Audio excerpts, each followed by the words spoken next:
Alors, je suis avec Paloma Fanny Escobar qui va nous parler de son documentaire Pilleurs de terre. Donc, Fanny Escobar, on se connaît depuis gamin. On avait tourné, un de nos premiers tournages d'ailleurs qu'on a fait ensemble, c'était pour le programme Webspotting. Fanny présentait le programme Webspotting qu'on avait co-réalisé avec Corben de corben.info. Entre-temps, moi j'ai continué à apprendre. Toi aussi apparemment. Apparemment. Le média, c'est une idée de départ. Et quand j'ai découvert que tu avais fait un documentaire, que tu as travaillé 5 ans dessus, à moins que je me trompe, Non, c'est ça. que tu as investi à hauteur de 310 000 euros, ça m'a choqué. J'ai fait une syncope. 310 000 euros Et qu'en plus, tu parles de choses qui, moi, me travaillent au niveau des tripes depuis une éternité, parce que j'ai découvert ça il y a quoi, 2 semaines, en fait, que tu avais ça. Je te propose de faire une interview à distance parce que ton hub, c'est Barcelone pour l'instant. Tu es plutôt nomade, tu bouges pas mal. Oui, mais je suis basée à Barcelone, mais je bouge pas mal. Tu es basé à Barcelone. Je lui dis, bon, bah, on va faire une interview à distance, chose que j'aime pas trop. Moi, j'aime bien le contact, donc la distance, ça me saoule un peu. Je la préviens fin de semaine, elle me dit, hey Gonzo, je suis à Agen. Qu'est-ce qu'il fait, Jean ? Le média, il est dans le sud-ouest. Donc, le média, il est dans le sud-ouest. Fanny me dit, je suis à Agen, je vais interview en direct. Elle est venue au studio. Le studio, il est de briques et de broc. Il n'est pas encore tout à fait prêt. Mais on peut recevoir quelqu'un pour une interview. Surtout pour ce documentaire qui, moi, me paraît essentiel, les gens. Et surtout pour en parler. Alors, une idée de départ est un média positif. UIDD. Ça se prononce WID. C'est un média positif. Qu'est-ce que je veux dire par là? C'est qu'il y a beaucoup de médias qui dénoncent. Moi, je voudrais plutôt valoriser, plutôt que dénoncer, et promouvoir. Et on est innovant, c'est-à-dire on met la main à la pâte. C'est ça que je veux dire. Un média, c'est pas que du virtuel. Ce que vous connaissez comme média actuellement, ils mettent pas la main à la pâte, ou peu. Moi, je crois vraiment mettre la main à la pâte, à réaliser des choses, développer des choses. Donc j'ai hésité, avant de me dire d'interviewer une personne qui va parler du néocolonialisme quelque part. J'ai hésité parce que j'aime pas du tout valoriser le son, mais je pense que c'est nécessaire d'apprendre et de comprendre ce qui se passe dans le monde actuellement, partout dans le monde. Et ce que tu as fait pendant 5 ans, je trouve que c'est une belle façon de mettre une lumière sur des choses qu'on connaît peu, finalement. Alors, on va commencer par le début. Qu'est-ce que tu fais, Fanny? Qu'est-ce que tu as fait? Qu'est-ce que tu fais? Qui es-tu? Et qui es-tu? Mais qui suis-je ? Qui suis-je ? Et d'ailleurs, du coup, on s'était dit que tu m'appelais Paloma, mais Ouais. impossible, tu m'appelles Fanny. Je suis désolé. Commençons par le commencement. Paloma. Commençons. Déjà, tu m'appelles Fanny comme après toutes les personnes qui m'ont connue presque avant que je commence ce film, en fait. D'accord. Qui a été le moment où j'ai décidé de passer à la réalisation, car avant, j'ai eu pas mal de vie, effectivement. Quand on s'est connus et qu'on a travaillé ensemble, j'étais comédienne. Tu étais plutôt face caméra? J'étais face à la caméra. Là, j'ai présenté une émission avec toi. Ouais.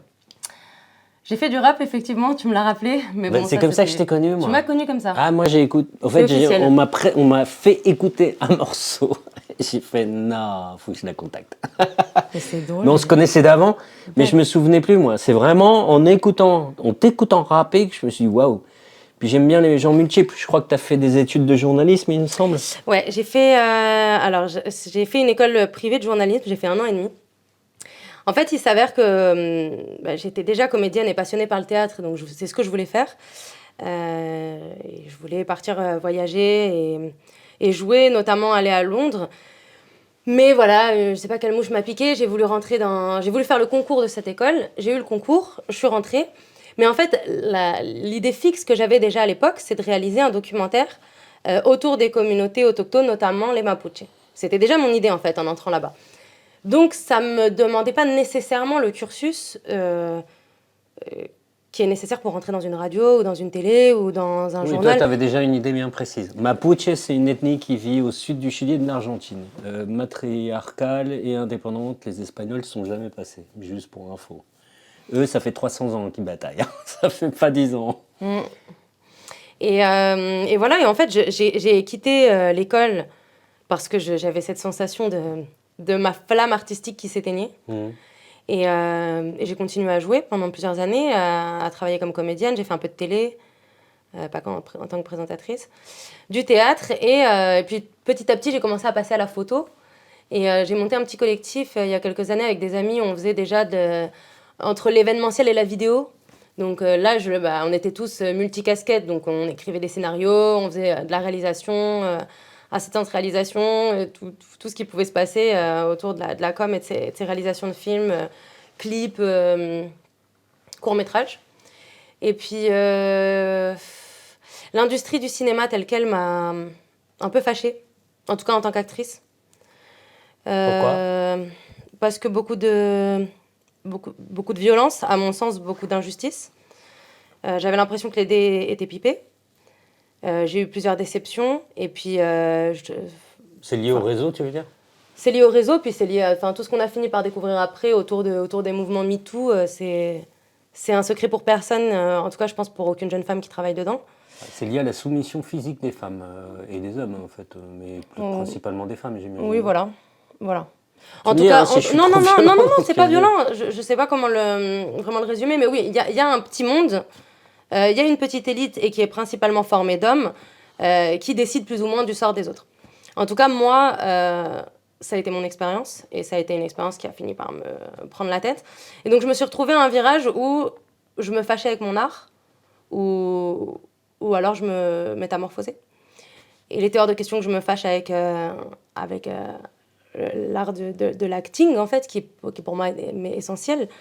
Mais ce que j'aimais, c'était raconter des histoires. Ça, c'est un besoin que j'ai.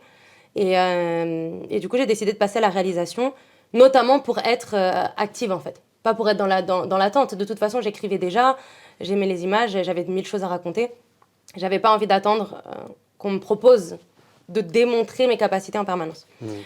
Du coup, j'ai commencé à faire du clip et à écrire des scénarios. Et jusqu'au jour où, en fait, ce procès a commencé en France. Et du coup, je connaissais l'avocat des plaignants, qui est aujourd'hui l'avocat des plaignants cambodgiens et camerounais. D'accord. Ce que je vais raconter après. Ok. Et il m'a raconté cette histoire au tout début. Et ça m'a passionnée, j'ai commencé à écrire. Et il m'a proposé de venir au Cambodge. D'accord, tu as commencé par là, en fait. Tu connaissais un des avocats ou Il y en l'avocat? Il y en a qu'un. Et il représentait qui?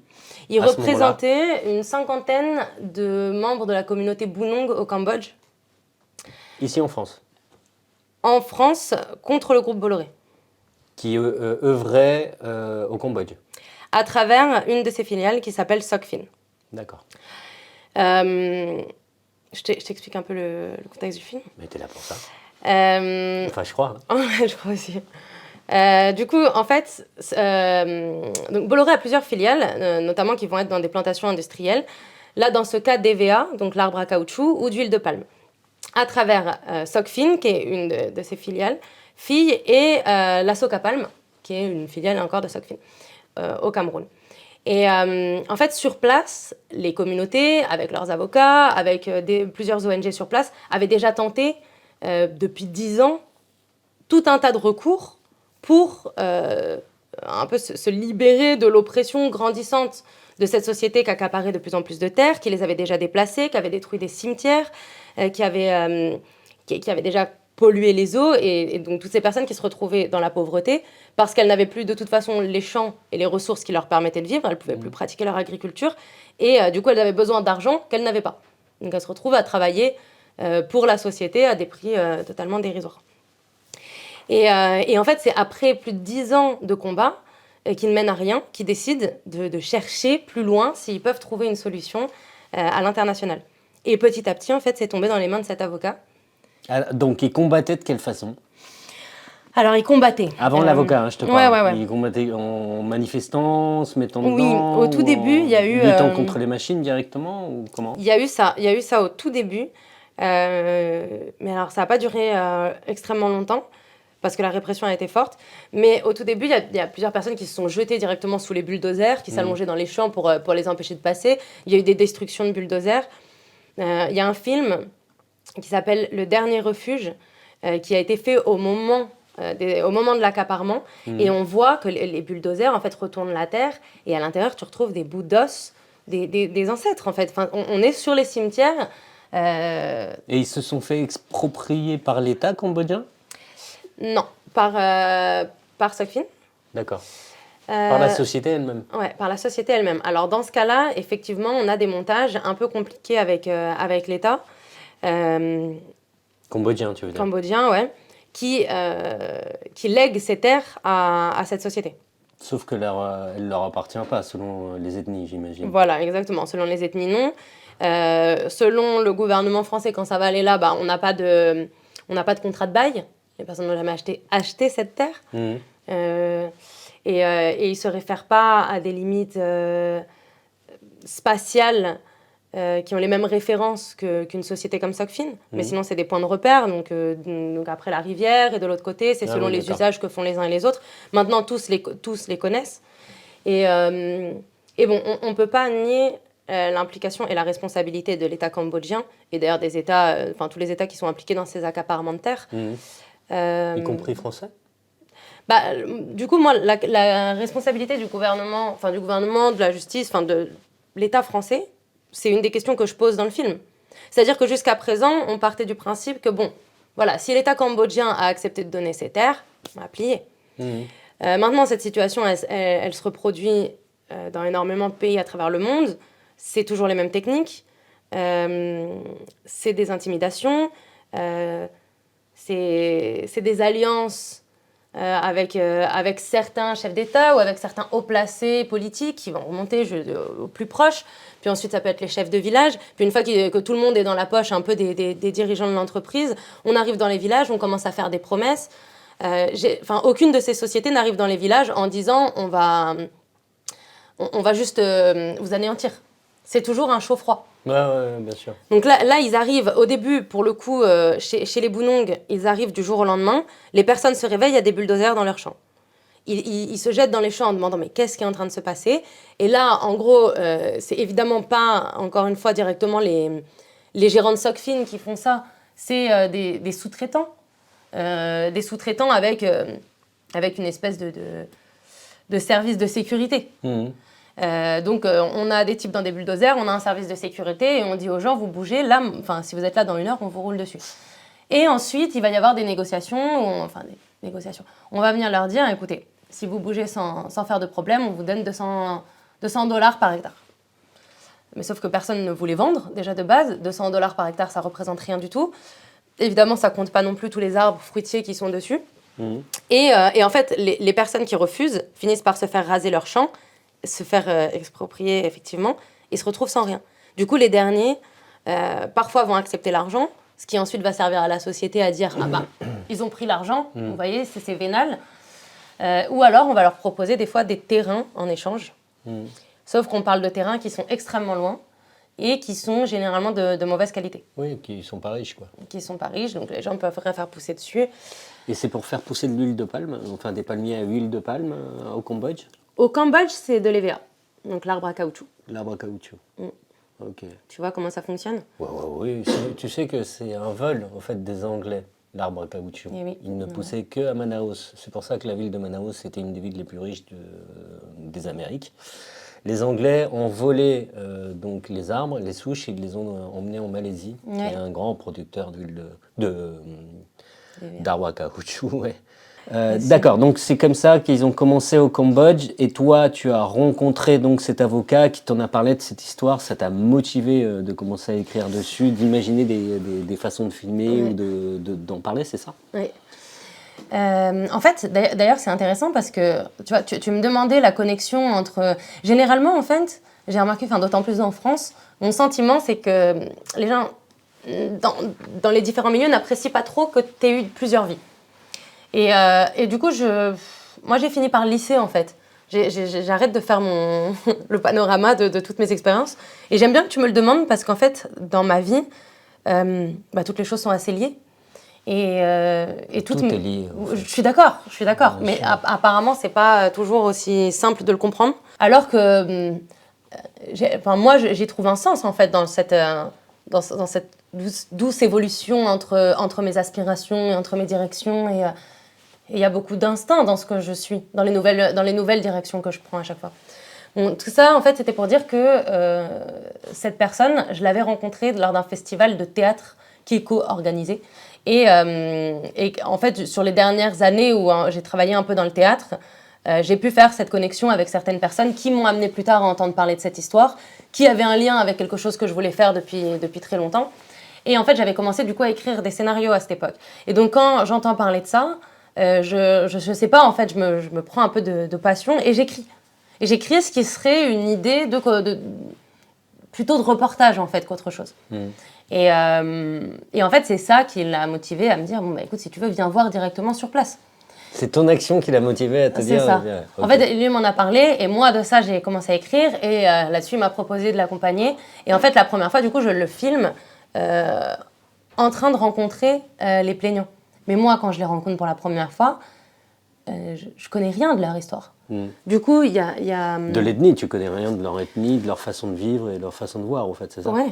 Et puis même du cas, en fait, de ce que c'est que les accaparements de terre, ce que ça implique réellement. Du coup, tu as passé du temps avec eux? J'ai passé du temps avec eux, et puis j'ai passé du temps à lire, à chercher tout ce que je pouvais trouver aussi en français ou en anglais. Et puis à commencer à faire des corrélations avec d'autres accaparements de terre à travers le monde, puis l'histoire du caoutchouc, justement.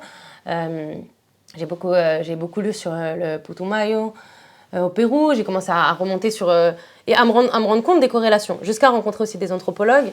Puis j'y suis retournée plusieurs fois. Et, au Cambodge, au Cambodge, ouais. J'ai dû faire 7 voyages. Ouais, cool. Ouais. Tu connais bien le Cambodge. Bah, en fait, je connais surtout cette zone. Tu connais, t'es spécialisé sur une zone bien spécifique, quoi. C'est génial. Ouais. Asie du Sud-Est, en plus, rien à voir avec l'Amérique du Sud, ni même l'Occident. Non. C'est bien. Tu avais déjà été avant en Asie, non? Non. J'aime bien, moi. Enfin, moi, ça me plaît bien. Ouais. Et du coup, vas-y, continue. Moi, je trouve ça super intéressant. Tu as passé du temps sur place, tu t'es fait des amis? Alors, je dirais pas que je me suis fait des amis parce que j'ai jamais pu rester assez longtemps. Ouais, pour approfondir. Ouais, pour approfondir. Et je pense que si je refaisais un film, ce que j'ai l'intention de faire, je m'y prendrais pas de la même manière, mais j'ai vraiment tout appris sur le terrain, en fait. J'ai autant appris comment développer un documentaire que quelle approche, en fait, avoir. Et puis, en fait, j'ai été dans une démarche, en fait, de déconstruction de ma propre pensée et en même temps d'apprentissage peut-être d'une nouvelle vision et d'une problématique qui était à la fois sociale, politique, écologique. Ça a fait vraiment un gros désordre, en fait, dans ma tête. Donc tu as appris en même temps, c'est ta première grosse réalisation, en fait, ou tu as fait des réalisations avant? Non, j'ai fait des courts-métrages et toute une flopée de vidéoclips. Mais non, c'est le premier gros projet. Ok, donc là, le documentaire et Pilleurs de terre, du coup, il dure combien de temps? Alors, on va commencer le montage. Donc en fait, là, j'ai lancé... C'est pour ça que vous faites le crowdfunding. Ouais, c'est pour ça qu'on fait le crowdfunding, parce que si le film a été autoproduit pendant 5 ans, c'était aussi dû au temps qu'on pouvait prendre pour le faire et au fait que j'avais une équipe extrêmement réduite. Et que sur place, on a pu avoir l'aide un peu d'ONG locales, de personnes qui nous logeaient, qui nous nourrissaient, ce qui faisait qu'on arrivait à diminuer au maximum les frais. J'ai pu acheter la caméra, donc au fil des années, j'ai eu la caméra, j'avais plus besoin de louer cette caméra. On faisait vraiment avec le matériel qu'on avait, nous. Quoi comme caméra? C'est une Sony côté technique. Sony A7S3. Ok. Et on a tourné avec un GH5 aussi. D'accord.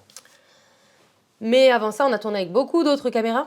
Et d'ailleurs, en fait, les 2 premières années et demie, c'était de l'investigation avec caméra, quoi. D'accord, t'as tout filmé? J'ai tout filmé, ouais. T'as du stock d'images, en fait? Oui. J'ai 90 heures d'images. Ok. Et maintenant, d'ailleurs, donc, on a commencé le dérush. Donc là, j'ai réuni une équipe qui me plaît beaucoup. Je suis très contente. Donc on est 3. Un monteur, une assistante monteuse et moi, avec chacun nos points forts. Donc moi, ça me permet de me concentrer sur la narration. Avec le monteur, on réfléchit à ça aussi, on réfléchit à l'histoire en images. Lui se base en plus sur justement l'esthétique. Parce qu'on a des super images, en fait, dans les 2 dernières années et demie. Voilà, en fait, la première partie du tournage, ça a été de l'investigation. Une caméra à la main, quoi qu'il arrive, on filme, que ce soit à l'iPhone, à la GoPro, on filme tout ce qu'il y a à prendre. Surtout au Cambodge? Surtout au Cambodge.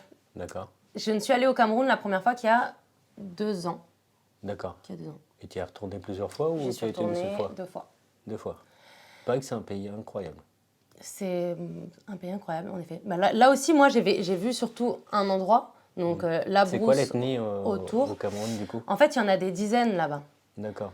Il Mais y en a- molestées par Bolloré toutes ou Oui. c'est le... Ouais, Ouais. sympa. Bah, en fait, tu as des dizaines de communautés riveraines de ces plantations qui font des hectares et des hectares et des hectares. D'accord. Mais il y a des centaines d'ethnies différentes déjà au Cameroun. Donc, de toute façon, en occupant un espace aussi grand, ça traversait forcément énormément de communautés différentes. Mais leur problématique est la même. D'accord. Expropriation des terres qui leur appartiennent avec Ouais. leurs ancêtres. Alors, c'est un petit peu... Alors, pas en tout, hein, il y a beaucoup de points communs, mais c'est un petit peu différent au Cameroun parce que, en fait, ce qu'a racheté la Socapalm, c'était des concessions qui appartenaient à l'État. D'accord. Euh, Elle est après passée par l'État, au fait.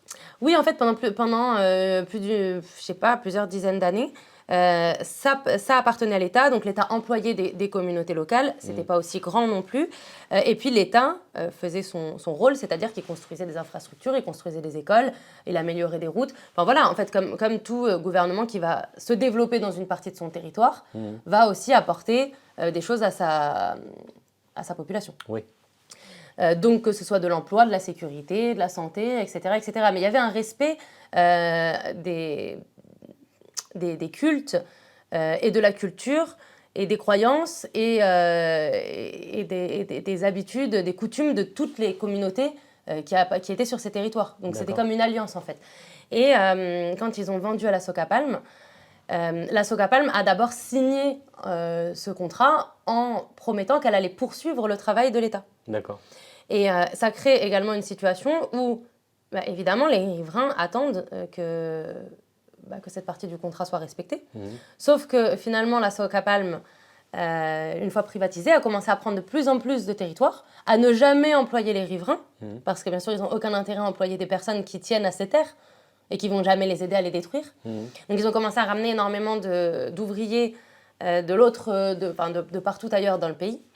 Ce qui a créé aussi pas mal d'insécurité en fait autour des villages. Et voilà, et donc de la même façon, en fait, ces riverains se sont retrouvés avec de moins en moins de terres à cultiver, se sont retrouvés dans la pauvreté et à devoir essayer de se faire employer par des sous-traitants de Socapalm, à attendre à 5h du matin, comme on voit encore autour de plein de plantations de ce genre, attendre à 5h du matin que le camion passe et de demander s'ils peuvent avoir un emploi pour la journée. Alors qu'avant, ils se nourrissaient avec leur propre terrain, en fait. C'est ça. Ils avaient leurs propres espaces de culture. Et en fait, voilà, ce qui se passe avec la Socapalm, c'est qu'eux, ils se sont mis tout autour des villages, en fait. Donc, à la différence du Cambodge, ils ne les ont pas déplacés. Les gens sont restés là. Mais forcément, si la Socapalm les entoure, eh bien, en fait, ils ne peuvent plus traverser, par exemple. Donc, ils ne peuvent plus aller dans la forêt parce que ça appartient à la Socapalm. Ou s'ils avaient je sais pas, un étang, une rivière, quelque chose par là-bas, et ils ont tout un tas d'interdictions, ils peuvent se retrouver en prison pour avoir croisé par ici, ou pour être allés chasser, pêcher, cueillir où ils avaient l'habitude de le faire. Et c'est de la même manière des cimetières qui sont ravagés. Et c'est quoi comme culture au Cameroun? Pareil, caoutchouc et l'huile de palme? C'est juste de l'huile de palme. Enfin, non, il y a des EVA, mais la Socapalm fait de l'huile de palme là-bas. Ok, spécifiquement l'huile de palme. Ouais. Tu sais qui ils fournissent?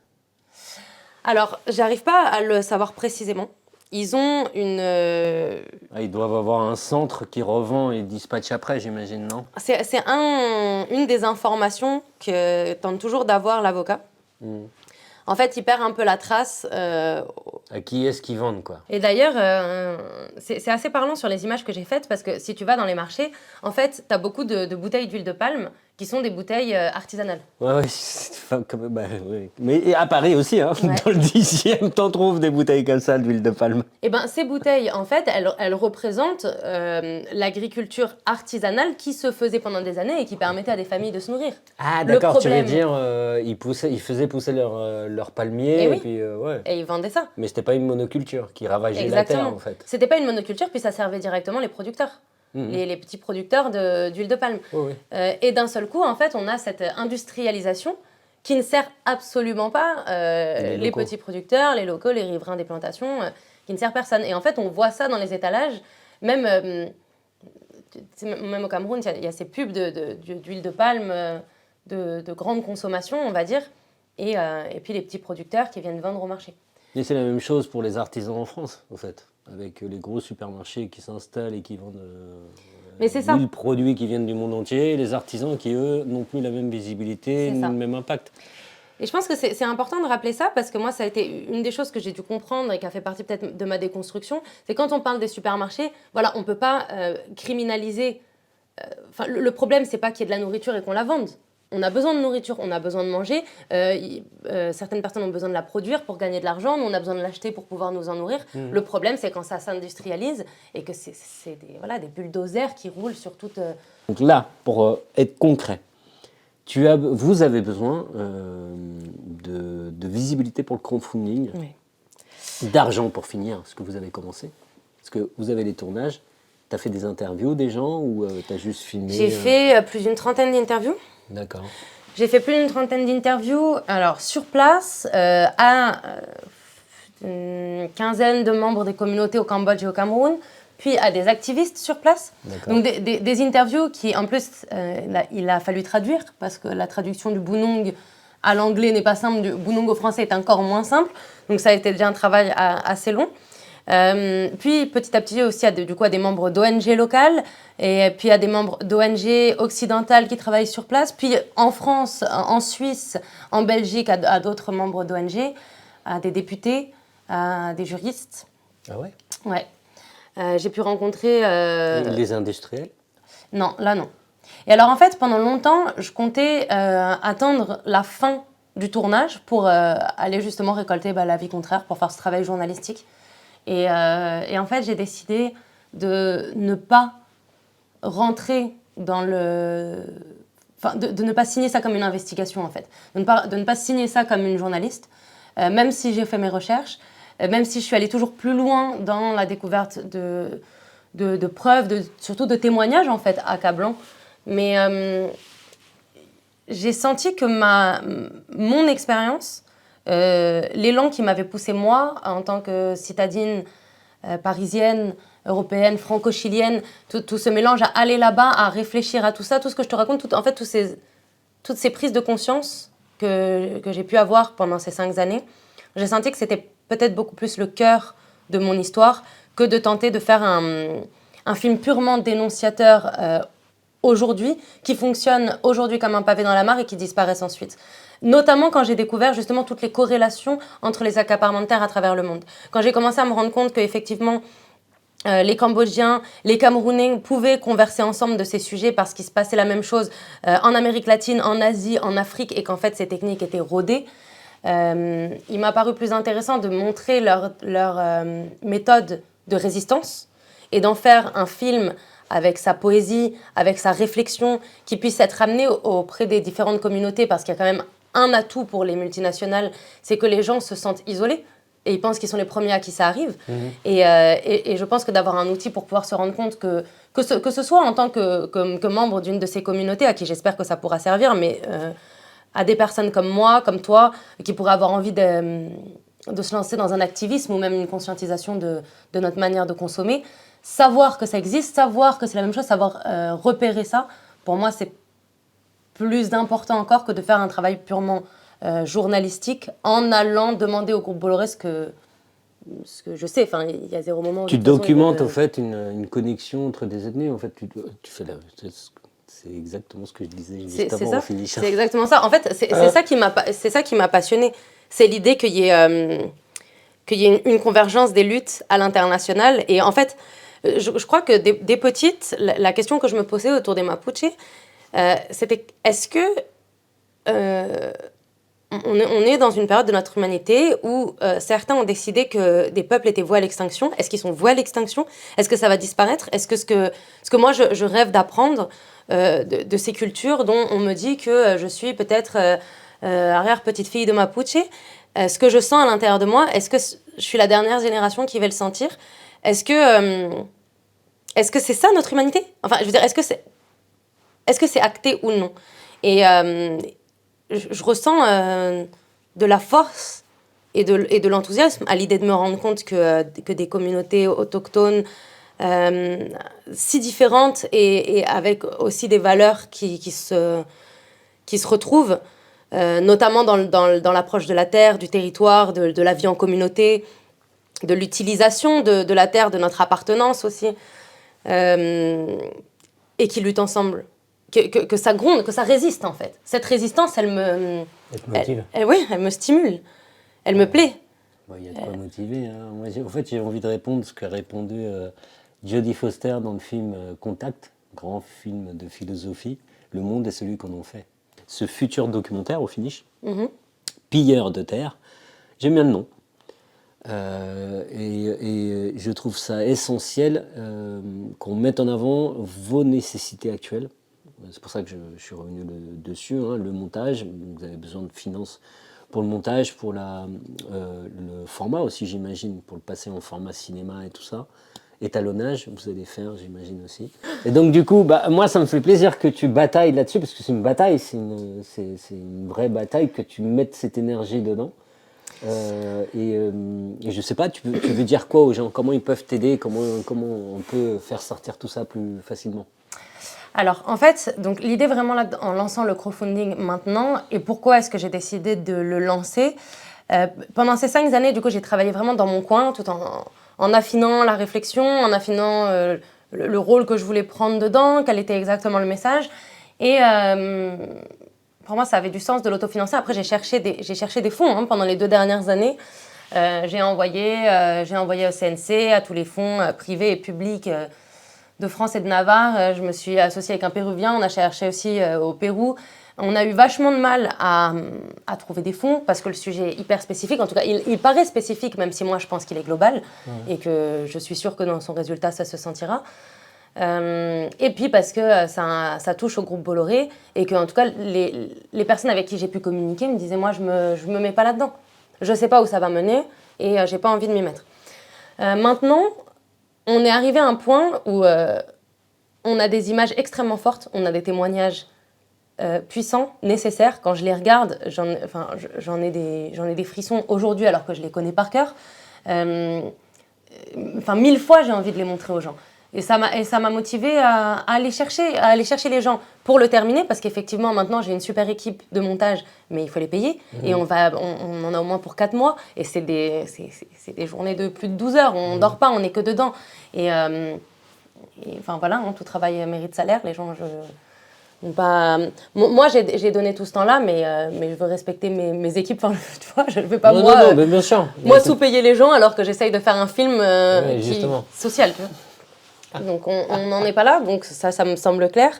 Et puis d'où le crowdfunding, c'est pour ça que tu l'as lancé, quoi. Et parce que puisqu'on n'est pas rentré dans un système normal, on va dire classique de production, forcément on n'a pas d'avance les diffuseurs ou le cadre pour que le film soit connu partout. Donc le faire connaître dès aujourd'hui, commencer à contacter le public qui sera le sien, commencer à réunir une communauté autour du film.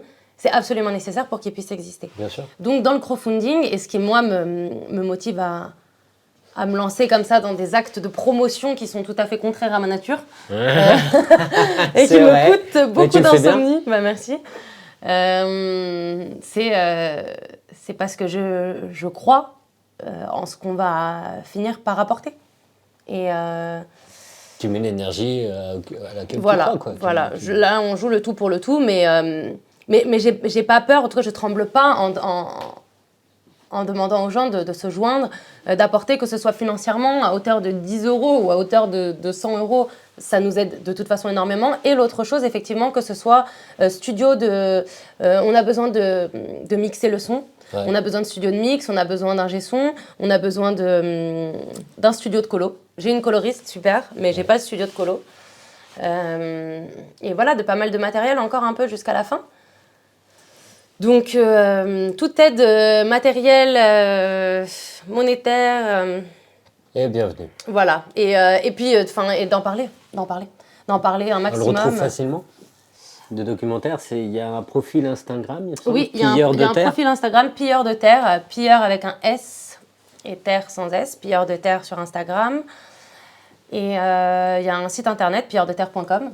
Ah oui, c'est vrai. Et il y a la page Ulule qu'on peut trouver très facilement dans la bio. Vous le retrouverez de toute façon dans les descriptifs, quoi qu'il arrive. Voilà, et donc la campagne Ulule se termine le 8 novembre. Là, quoi. C'est imminent. Parce que là, le temps que je sorte la vidéo, qu'on sorte tout ça, attention. Donc c'est maintenant, quoi. Mais après, tout relais, de toute façon, tout relais, même dans les mois qui suivent, toute personne qui a des super idées ou qui sait comment trouver un maximum de festivals, de diffusion et qui veut rejoindre l'équipe, n'hésitez pas à nous écrire. Bienvenue. Merci Paloma. T'as vu, j'ai pas dit Fanny, mais j'ai eu envie. Hein. Merci beaucoup pour ta visite. Merci pour répondre à mes questions. Et merci pour ton travail. Merci à toi de m'avoir reçu.